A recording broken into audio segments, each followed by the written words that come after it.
July 26, 2023, Norwegian climber Kristin Harila stood several thousand feet below the summit of K2, and she was on the verge of making history. 3 months before this, she set out on a daring journey to summit all 14 of the world's 8,000-meter tall mountains. And now all that stood in her way was the infamous K2. What might have once been considered impossible was now well within her grasp. But the obsession with chasing the summits drove climbers like Kristin to make controversial decisions that continue to haunt the mountaineering community. This is the dark truth behind the obsession with conquering these so-called 14 peaks and the trail of bodies and controversies it left behind. Welcome to the Extreme Edge. Late in the afternoon of July 26, 2023, the famous Norwegian climber Kristin Harila and her Nepali guide, Tejan Lama Sherpa, began their push for K2's summit. But this was no ordinary summit attempt. Instead, it was the end of months of hard work in the pursuit of a goal that most of us could only dream of achieving. Kristin and her team had spent the last 91 days climbing 13 of the world's 8,000-meter tall mountains, including Everest and Kanchenjunga. She was well on track to beat the record held by the Nepali climber Nirmal Purja, and all she had to do was reach the summit of K2. But if you know anything about mountaineering, then you're aware just how challenging and dangerous getting to the top of this peak can be. It's not called the Savage Mountain for no reason. Utterly exhausted from the endless days and nights of climbing, all that was left of this inspiring journey was a few thousand feet.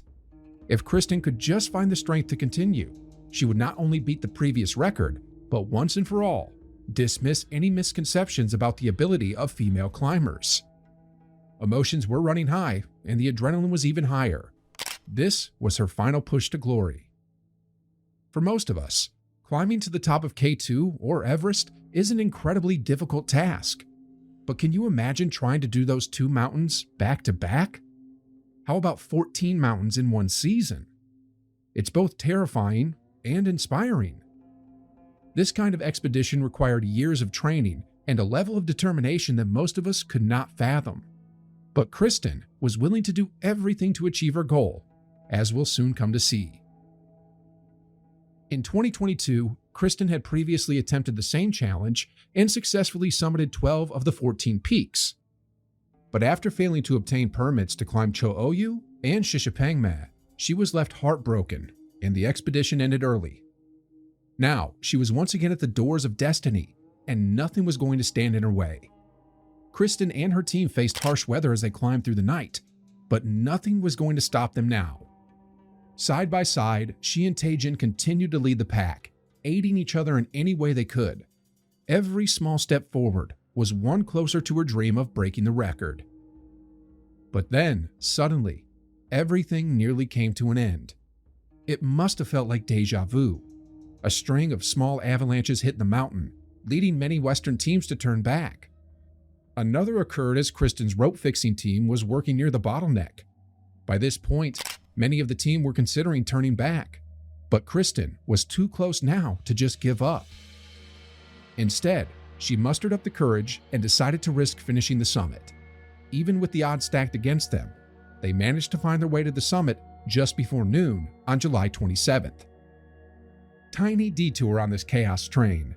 If you'd like to be part of the Extreme community, get early access to our videos and exclusive polls, come join us on Patreon. See you there. It's hard to imagine what Kristin felt as she stood on top of K2. Of course, there would be the initial joy, which was likely followed by a feeling of overwhelming relief. A colossal weight had just been lifted from her shoulders. For so long, every decision, every breath, every waking moment was consumed by those 14 peaks. But by reaching the summit of K2, she became one of the few people to hike all 14 of the planet's 8,000-meter peaks. She had also shattered the world record. With this tremendous victory, she became one of, if not the greatest climbers in the world. This was an outstanding achievement for female mountaineering. Looking back at her incredible achievement, it's safe to say it became an obsession for Kristin. There was nothing she wanted more in the world. Nothing was going to stop her from achieving this goal, not even the fear of death. The Norwegian climber openly admitted this in one interview, where she also highlighted just how many people never return from one mere expedition. She said, "On almost all the peaks, there are dead people. If that happens to me, I will have died happy." It's difficult to imagine what motivates people like Kristin to attempt such dangerous expeditions. I mean, this isn't taking part in city marathons or trekking through the forest of your local park. This is climbing the tallest and deadliest mountains in the world back to back. This is risking your life every day for months on end. For the average person, the thought of constant danger is enough to force us to give up and return to the safety of our home. But for people like Kristin, they thrive in it. When speaking of what motivated her, she had this to say: "It's important, not just for me, but also for actually changing something with the gender difference that we see in the world, and especially in this sport." She was willing to risk her life to show how gender has nothing to do with professional climbing and prove that limitations shouldn't be placed on female mountaineers. Kristin's desire to conquer the world's 8,000-meter peaks became an obsession. But she was not alone in this. In the wake of her successful expedition, she joined a list of around 50 people, depending on who you ask, who all summited all 14 peaks. Over the years, many people have tried to accomplish what Kristin did. But, as you know by now, trying to reach the summit of just one mountain can be extremely dangerous. Every step has to be carefully calculated, and every day has to be planned out, down to the fine details. Those who set out to summit all 14 are well aware that the risks are greatly intensified, and some will never make it home. In fact, over the years, dozens of professional climbers have died trying to chase this dream, leaving behind terrifying accounts of their final moments. But Kristin's story isn't as simple as triumph. By the end of this climb, she would face accusations that would leave her legacy in a shadow. But have you ever wanted something so bad that it's all you can think about? Every thought is centered on a goal that you consider within your reach. It becomes an obsession that takes over your life. You spend hours daydreaming, thinking that one day you will achieve it. In the end, you're willing to do whatever it takes to achieve it. If so, you're not that different from Wanda Rutkiewicz. In the early 1990s, Wanda dreamed of becoming the first woman to summit all 14 peaks. This led her to organize the Caravan to Dreams project in 1992. Having already summited several of the 8,000-meter peaks, including Everest, K2, and Annapurna 1, by May of 1992, she found herself on Kanchenjunga, hoping to tick the 9th mountain off her list. Wanda was motivated by a desire to push the boundaries of human endurance and to promote women in the male-dominated world of high-altitude mountaineering.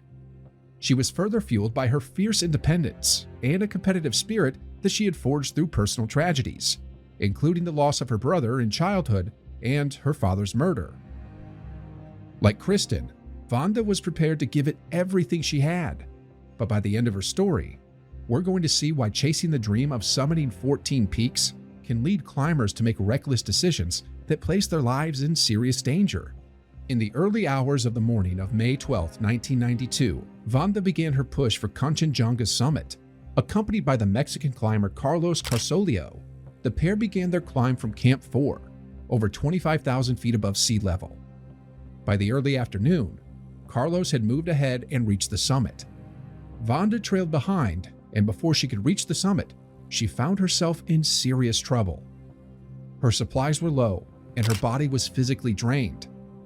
As early signs of dehydration appeared, the brutal effects of the altitude began to take their toll on her. But instead of giving up and turning back, Wanda decided to take a break in a snow cave around 27,000 feet above sea level. This would turn out to be a horrible mistake. If you were in Wanda's shoes, how do you think you'd feel at this moment? Do you think you'd become overcome with a sense of disappointment as your chances of reaching the summit decreased with each passing second? Would you curl up in a ball in a desperate attempt to keep warm? Would you begin asking yourself if it was all really worth it? I mean, isn't it enough to just try? Conflicting thoughts likely raced in her mind, but never did she give in. Wanda remained determined, even until the very end. In her own way, giving up when she was so close was not an option.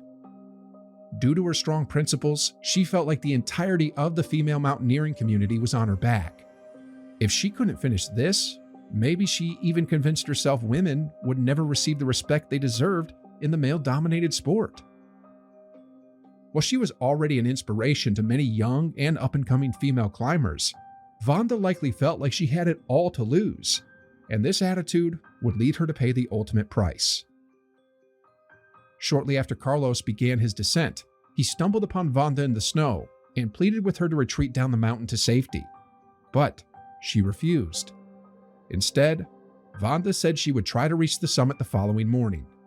With no food, little water, and no stove, Carlos was worried she would succumb to the mountain. However, there was nothing he could do. Wanda had made her mind up. She was staying put. Carlos later claimed he was physically weakened and exhausted from his own ascent and had no food, water, or spare clothing to leave for her. He desperately pleaded with Wanda, asking her to descend with him to safety, but he lacked the mental strength to argue with her. Maybe he tried to explain how she could always come back and try again, but in the end, nothing he said had any effect on her, and he had no option but to leave her behind, alone on the mountain. This was the last time she was ever seen alive. Looking back, do you think Carlos made the correct decision? Should he have stayed behind a little longer in an attempt to convince Wanda to return with him? Would her fiercely independent personality ever have allowed her to consider retreating to safety? As Carlos descended the mountain, he left behind supplies at Camp 4 and 2 for Wanda. Thoughts of regret likely played over in his mind, asking himself if he had done the right thing. Could he have convinced her to descend if he just stayed a little longer, or had he tried his best?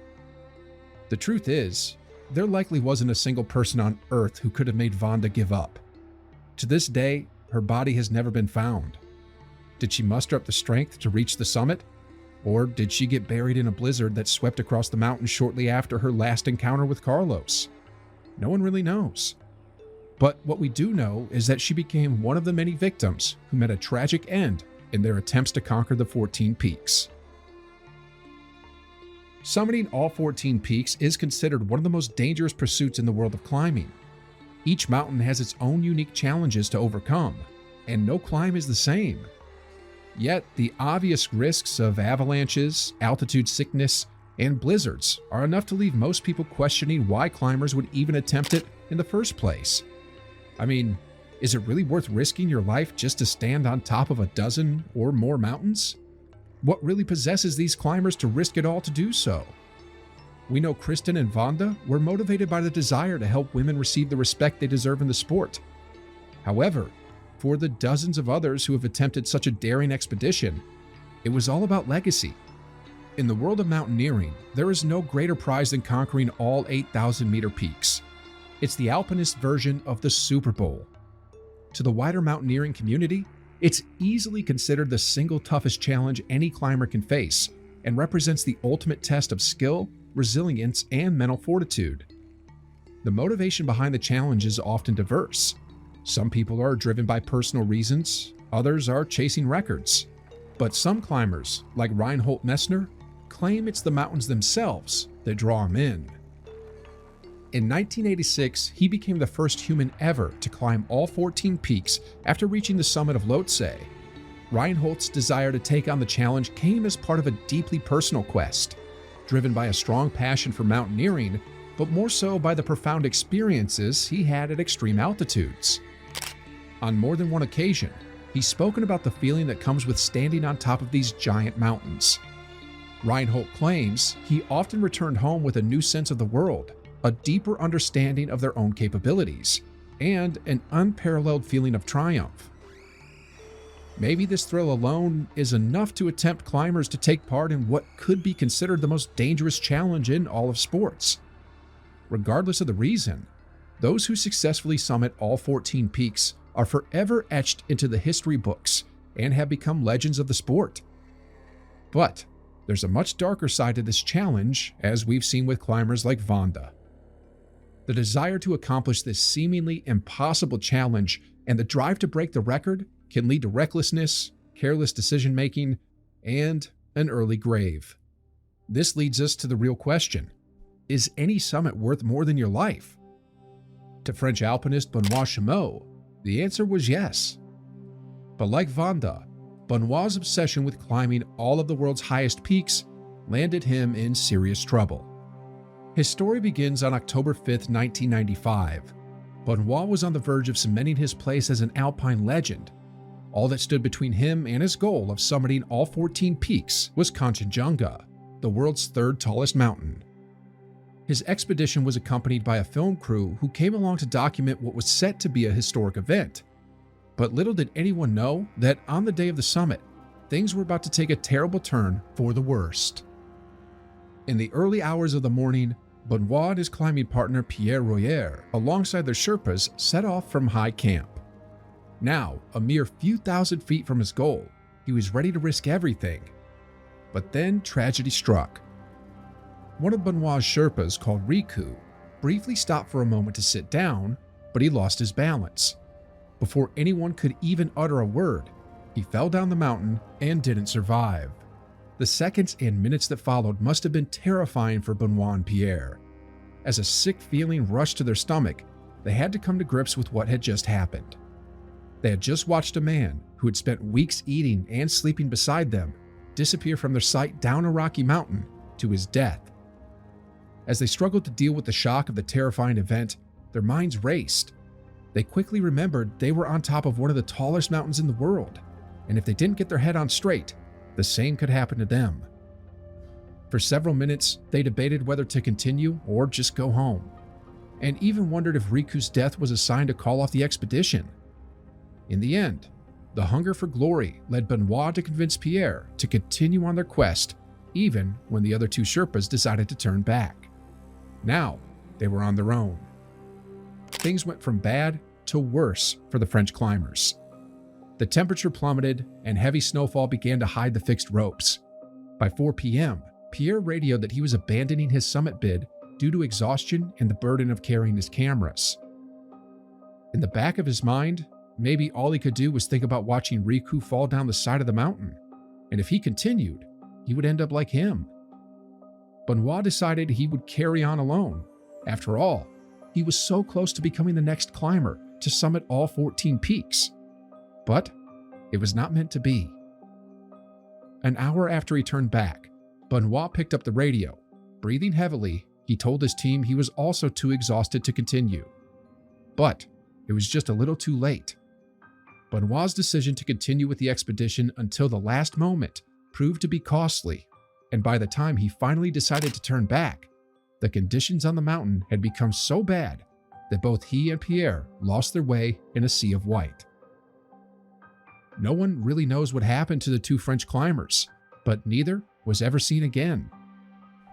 It's believed their bodies remain hidden beneath thick layers of snow on the north side of the mountain. Benoit's desire to push for the 14th and final summit of his list led him to pay the ultimate price. Just like Vanda, he had every chance to turn back, but the thought of glory appears to have clouded his judgment. Some have argued he was willing not only to put his climbing partner in danger, but also the Sherpas had chosen to stay with him in hopes of cementing his name in the history books. What do you think about Benoit's decision? Should he and Pierre have turned back with the Sherpas? If you were in his boots, would you have risked it in hopes of accomplishing your goals? The stories of Benoit, Vanda, and all who died in their quest to tick off all 14 peaks are forever intertwined with the mountains. They tried their best to complete the almost impossible challenge and were forced to pay with their lives in the process. The psychological desire to attempt such a dangerous challenge had driven so many climbers to the edge, forcing them to push their boundaries well beyond what many consider safe. The quest for glory has driven humans to achieve feats that were once considered impossible. I mean, the idea of climbing all 14 of the world's 8,000-meter peaks, even a century ago, would have been considered all but impossible. But one thing about the human species is that when we put our minds to something, we often overcome even the most dangerous of challenges. However, sometimes people begin to lose themselves along the way. The desire to become the best in the world can have a strong psychological effect on a person, and the obsession with conquering the 14 peaks has led some climbers to make questionable decisions and even deceive the entire mountaineering community. This leads us to the story of Oh Eun-sun, a South Korean mountaineer who became one of the most controversial climbers of the 21st century. In April 2010, Oh Eun-sun was on a mission to become the first woman to successfully summit all 14 peaks. Her initial motivation was personal, but over time, she believed it would be a way to inspire her beloved home nation. Her daring adventure began when she reached the top of Gasserbrum 2 in 1997. For over the next decade, she ticked off each of the world's tallest mountains one by one. And with her ascent of Annapurna 1 in 2010, she could now claim to be the first woman to summit all 14 peaks. But what was supposed to be a joyous moment of celebration almost immediately turned into a scandal, as rumors began spreading that the Korean climber hadn't actually made it to the true summit of Kanchenjunga in 2009. Eun-sun's primary rival, Spanish climber Edurne Pasaban, was among the first to voice doubts. Edurne used Eun-sun's summit photograph, which showed her on bare rock, and compared it with images from other climbers' photos from the same season that depicted a snow-covered summit. Things weren't adding up. Furthermore, she claimed that a green rope is visible in Eun-sun's photo, which was used by her team over 600 feet below the actual summit. The claims against Eun-sun shocked the climbing community. Why would such a prevalent climber blatantly lie? Had the desire to summit all 14 peaks become so important that she was willing to deceive those who believed in her? Or was it an honest mistake? Regardless of what happened on Kanchenjunga, Eun-sun's claim to the record is widely disputed by major alpine publications and federations, and most consider her bitter rival, Edurne, as the first woman to successfully summit all 14 peaks. But then this brings us to another question. If she did stop around 600 feet below the summit because of severe weather, should her attempt still count? After all, she did climb up to a height of more than 8,000 meters, so we could say she had climbed all the world's 14 peaks, even though she didn't reach the true summit of Kanchenjunga? What do you think? Should Eun-sun's attempt still be considered an incredible achievement, or has the controversy surrounding her Kanchenjunga summit attempt called into question her reputation as a climber? Let us know what you think. Even with the controversy surrounding Eun-sun, it pales in comparison to the shock that came when mountaineering chronicler Eberhard Jorgalski released a report in July 2022, claiming that only 3 people had ever actually summited all 14 peaks. Eberhard and his team at 8000ers.com spent over a decade analyzing the photographs of climbers standing at the summit of the various 8,000-meter peaks. What they found was that only 3 individuals had actually stood on the true geological summit of all 14 peaks. They were Ed Viesters, Veka Gustafsson, and Nirmal Purja. For the other 40-plus climbers, Eberhard claimed they didn't physically stand on the true summit. Therefore, their claims are disputed. But this isn't even the worst controversy to arise from climbers on a quest to summit all 14 peaks. Remember Kristin Harila, the Norwegian climber who broke the record for quickest ascent of the 14 peaks back in 2023? Well, her team was accused of stepping over a severely injured porter to reach the summit of K2 as they rushed to finish their expedition. As Kristin's team ascended towards the summit on July 27, 2023, they encountered Mohammed Hassan, a 27-year-old Pakistani porter and a father of 3, who was part of a separate rope-fixing team. Mohammed had fallen in a treacherous section known as the Bottleneck, located at approximately 26,900 feet above sea level. Kristin and her team were met with the terrifying sight of Mohammed hanging upside down from a rope, having lost his backpack and gloves, and was not properly equipped for the extreme conditions, lacking a down suit or oxygen. Controversy erupted when drone footage, captured by Austrian climbers Wilhelm Steidl and Philippe Flamig, were also on top of K2 that day, appeared to show dozens of climbers, including members of Kristin's team, stepping over Mohammed's injured body as they continued their push for the summit. While her team later claimed they did their best to help Mohammed, even providing him with water and oxygen for several hours, in the end, her incredible achievement of summiting all 14 peaks in 92 days was left with a dark stain. Could the desire to summit all 14 mountains really have pushed Kristin to step over a dying porter? Did the obsession with breaking the record potentially stop her team from helping a dying man on that fateful day? As I've explained, the psychological obsession associated with the 14 peaks has led many climbers to make questionable and even downright disturbing decisions. But it's not just their individual actions that have been called into question. The obsession with reaching summit after summit has turned the challenge into a modern-day commercial tick list, and it's beginning to seriously affect the mountains. The beautiful photos we see of Everest are a far cry from what it actually looks like for climbers making their way up its steep rock faces. While the Tibetans know Everest as the goddess mother of the world, the endless piles of trash left behind have earned it another nickname: the world's highest garbage dump. It's been estimated that as much as 30 tons of trash and over 200 climbers who never made it back down. Each year, more and more trash gets left behind on the mountain, ranging from used oxygen canisters to abandoned tents and gear, food packaging, plastic, old clothes, batteries, cans and bottles, and tons of human waste from climbers and trekkers. The Nepalese army did their best to remove over 35 tons of trash from Everest, Lhotse, and Banrutsa in 2023. But the trash keeps piling up, whereas the tons of human waste left on the mountain continue to pollute glaciers and water sources every season. In reality, the commercialization of climbing is slowly killing the mountains. Some people have argued that the desire to conquer the mountains and complete challenges like the 14 peaks has turned the sport selfish. Climbers are more concerned with their personal achievements, and little regard is paid towards the mountain itself. Looking back at this video, it's astonishing the lengths climbers are willing to go to in search of glory. Most have no problem risking their lives to summit all 14 peaks, whereas others will risk the lives of Sherpas, porters, and even their friends just to etch their name into the history books. Unfortunately, this dark obsession is taking a serious toll on the mountains, and to some, it has sucked all the joy out of climbing. As the great Sir Edmund Hillary once said a few months before his passing in 2008, "Those of us who climbed Everest in the early days were the lucky ones. We had to defeat the problems ourselves. When we stood on the summit, we had only our good friends for company.